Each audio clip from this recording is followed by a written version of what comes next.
We marry the expertise of our investors with the expertise of our more than 20 people on our research team.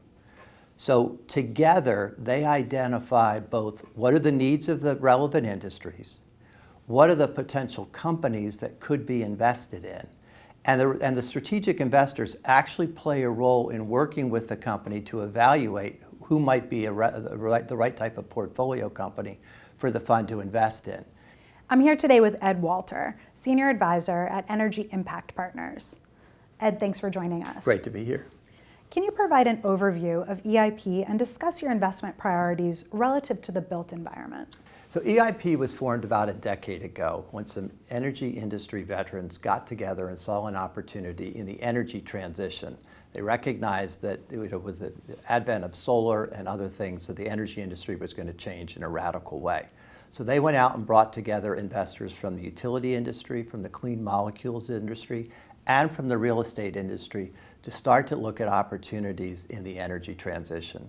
Today, through a multitude of funds, EIP has over $4 billion of assets under management. And what are some of the exciting companies you're investing in? The areas that we have focused on that are relevant to the built environment are first around measuring emissions, secondly around enhancing energy efficiency and electrification, third is looking at microgrids and ways to be able to provide on-site electricity.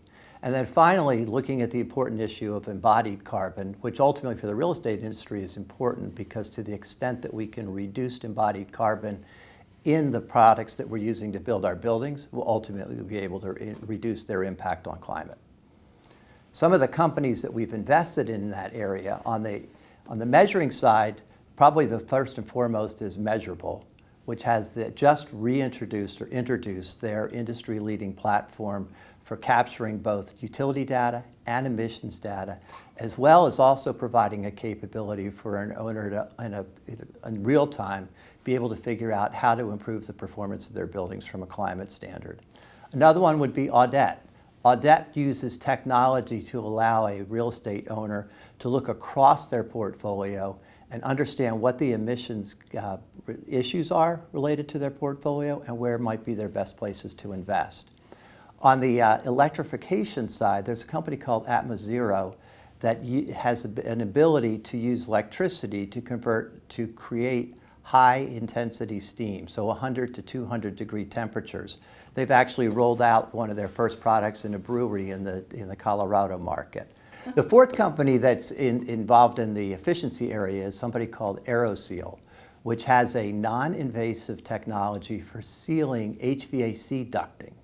As a result, they can reduce your energy consumption by 10 to 20%, and at the same time provide a better, cleaner air environment for tenants within a building. On the from the microgrid perspective, there's a group called Enchanted Rock, which uses clean natural gas to provide power in a particular location. So it's wonderful for backup power. It can also be a solution for a company that needs power in a location today, but the electric grid has not gotten there yet. So especially relevant to the data center industry with the challenges that they're finding around data. And then in the embodied carbon area, probably the most interesting company is somebody called Sublime. And Sublime is able to produce concrete with no emissions or no carbon emissions. They've already, it's an early stage company, but they've already received a grant to build a test plant in the New England area. And how do you evaluate the market needs and challenges to identify areas of future R&D? So I think the magic to the way EIP approaches this area is based on the combination of the strategic investors, who as described before, come from the utility industry, from the real estate industry, or from the clean molecules industry. We marry the expertise of our investors with the expertise of our more than 20 people on our research team.